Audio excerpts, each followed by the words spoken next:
Let's move on to another subject, and I suppose it's another person with a lot of, I suppose, brings a lot of success to, this time, Manchester City. Hugo Viana.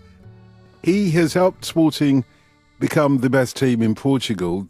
The question is, first of all, how did he do it? But before we get there, what's he facing? Because it'll be like a holiday trip coming to Manchester, or it'll be like booking a hotel, won't it? Currently, because Manchester City have got all these financial fair play issues that they're trying to get around at the moment. One or two. I mean, it's fair to say that the eventual holiday could be slightly different from the brochure that he saw in the travel agents, but we'll come to that in a little while. Viana has been picked up for a reason, because he is someone who is young with a big future, and replacing Cheeky Bergerstein is difficult, because Bergerstein is someone who enabled Pep Guardiola to come to Manchester City in the first place.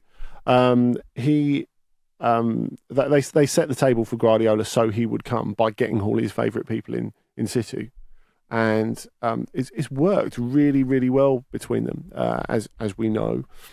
So when he said he would step aside, finding a successor was going to be difficult and needed to be nailed quickly. And Manchester City have done that. You know, they've always done well in replacing the seemingly irreplaceable on the pitch in recent years. And this is their step to try and do that off the field, which is, you know, one of the biggest signings they will make in a while. Now, Viana is still pretty young, 41 years old.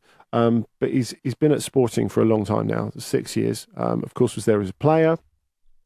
Before he came to England, he was in the last Sporting team that won the Liga.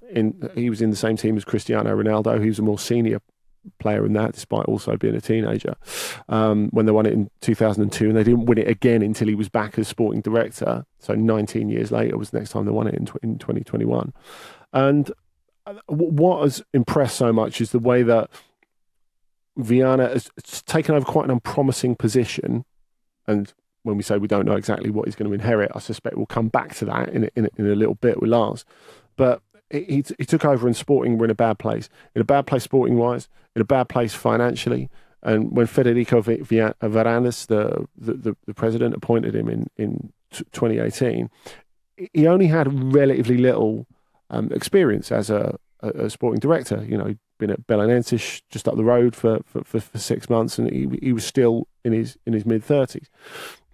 But what he has done in terms of not just player recruitment, but player development, and those two things are in parallel so important, because, I mean, you said it yourself, Dotun, the fact that he has made Sporting the best team in Portugal, and they are the best team in Portugal by some distance.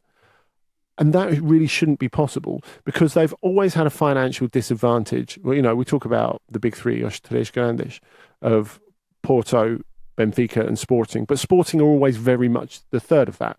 A very proud history, great academy that's produced so many brilliant players over the years, notably Viana himself and Cristiano Ronaldo, Figo, Quaresma, Nani, we could go on.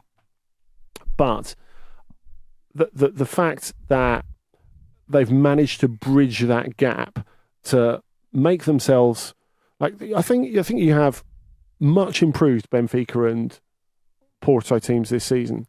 They are still nowhere near as good as Sporting. And financially, that should not be possible. That shows you that Viana has not just leaned on the fact that we are the club that produces players, we are the academy team of Portugal, but he's traded like super intelligently as well. And we'll come back to some examples of that in a minute, because he's made some great profits, some great sales, and you can see already, looking at the team, what the next big sales are going to be, which shows that there's some sort of continuity. Well, that's an issue, isn't it, for all Portuguese clubs now? How do they make the books add up? Always was. Yeah. But I think to be able to do that so capably is really impressive. But the biggest signing of them all, and again, I suspect we might come back to this in a bit, is Ruben Amorim, the coach. Mm-hmm. Again, who he took a bit of a flyer on, because they paid 10 million euros to free Amorim from his contract in Braga in 2020. Amorim had been in charge of a top division team, in charge of Braga for like 2 months. And he was like, right, we're going to spend 10 million euros that we don't really have because this is my guy. And it's worked out spectacularly. Yeah, no, I, as someone who is much more of a casual observer of the Portuguese league, I kind of throw in that it's the last few years with the team they've created there, Amorim and Viana, of course, is that it hasn't felt like there's been a big discrepancy financially between them and Benfica and Porto. For those of us who just kind of watch a couple of games a year and pay a little bit of attention, they see they've been competing, like you said, they've been better, and there's been no sort of they've seemed like they were competing on the same, and you almost forget that actually there is a really big gap there between those two and Sporting that they've seemed to have just kind of made irrelevant, which I think speaks really well to the sporting director. And I've also, again, read, and I'm looking forward to Andy maybe confirming or clarifying this, is that he has a reputation for Portugal for being a non-showy character, Viana, which is ironic given the type of player he was. He was very, very showy. But as someone who kind of works in the shadows, is very quiet, doesn't make a spectacle of himself. And I've seen discreet is a word I've seen. And that makes sense to me with regards to City, because if City are making, as a club, Manchester City are currently making a lot of noise with their sort of legal stuff.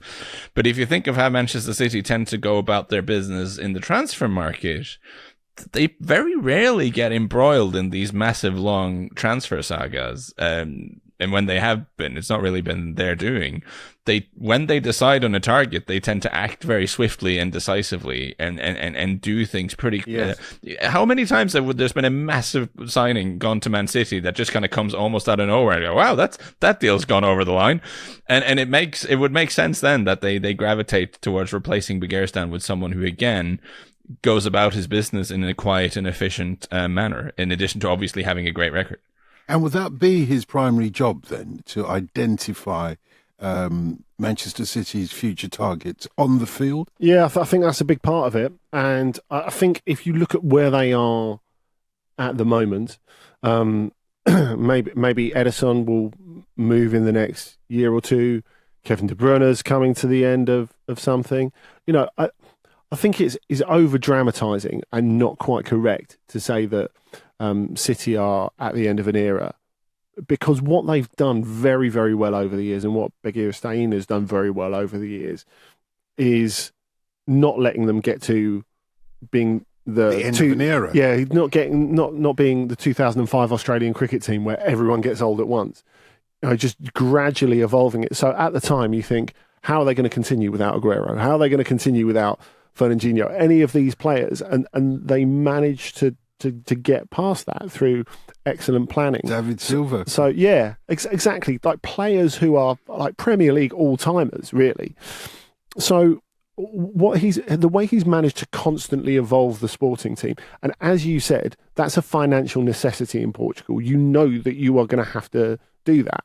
I think it's easier if you're Manchester City to sit there and think, it would be easier to sit there and think, oh yeah, we're going to be massive forever. No one's ever going to touch us.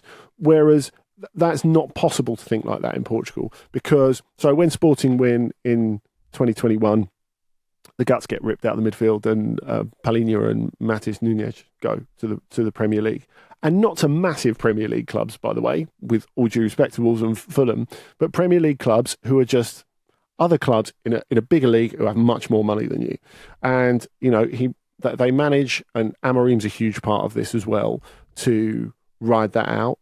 You think of the other players that they sell on for a lot of money under him, Bruno Fernandes being one, Manuel Ugarte, who they sell for nearly 10 times what they bought him from Militao when they get rid of him to PSG. And then you have this side of Viana as well, which is prepared to dare, prepared to speculate. So we talked about bringing in Amorim, which for 10 million might not sound a lot. That was the third most expensive fee for a coach in history at the time. The only coaches that had cost more in release fees were, I think, Andre Villas-Boas and Brendan Rodgers at the time, and this was quite recently, of course. So you look at that, and then you look at the fact that they went out and got Victor Gyökeres, who will be one of those next big sales when other clubs have money again to spend 80 million on a striker or whatever. They bought him from Coventry for 20 million. No Premier League clubs, Lars, were convinced enough to take him on. And now, a year later, under Amorim, he's developed into a player that has been linked with the biggest clubs in Europe for a lot of money. And, he scored 43 goals last season. Yeah. And those kind of stories are impressive, player signed for this, sold for that, player signed for this, potentially sold for that. But I also think if we're talking about going in and doing a job for Manchester City, again, the thing that seems reassuring to me is that they've also done it. They've done it whilst winning trophies, because I think what we've seen at Chelsea. I mean, Chelsea have hired almost everyone who's ever worked at Brighton, right? Which kind of makes sense if you're coming in as a sort of your American hedge fund dudes. They look at like who's overperforming in the market and who's creating value. Like clearly Brighton were doing that, but I do wonder what we've seen with like Chelsea's strategy is that taking a punt on a bunch of young players who will probably increase in value is fine when you're Brighton. But when you're Chelsea, you're also meant to be putting together a team on the field that has to win every weekend. And that part they've not gotten right so far. So with Amorim, he's signed Ugarte for they brought in Ugarte for not very much and signed him for a lot, and Gyökeres and all that. But they've done that whilst knowing you have to win next weekend and we have to win trophies and we have to keep winning. And I think that mentality is like, that is an important thing, that he's used to working in that sort of pressure when actually making a huge profit on these players is great, but you also have to win constantly all the time. And that's something that I think it's valuable to have experience of being in that environment, going onwards. But of course, I feel like there is like, as in a slightly unhinged gender reveal ceremony, there is a massive, just a humongous, brightly colored elephant in the room here, which I feel like we haven't addressed yet. Is there? Well, I'll tell you what. Let's be brave and go for it. I think it's really interesting, isn't it? Like when you take a job as sporting director in October, knowing you're going to start it next season. Now, obviously, there's going to be a degree of handover, though. He's going to work for Sporting till the end of the season. But in a normal club, there's so much that can change there. City, you would assume normally that, okay, you know pretty much what you're going to inherit. You don't this time. I think that's the interesting thing, and that's why Viana's such an interesting signing, because as we say, he's signed up for that holiday. Whether it's going to be 5-star all-inclusive or 3-star self-catering, we don't know yet, do we? Because it depends what happens with the current proceedings against them. It's like a mystery thing. I know those things exist. You just pay something and you turn up at the airport and then they tell you where you're going. Like that is the thing that you can do. So I think you usually specify how many stars, accommodation and stuff like that. That's usually sorted in advance.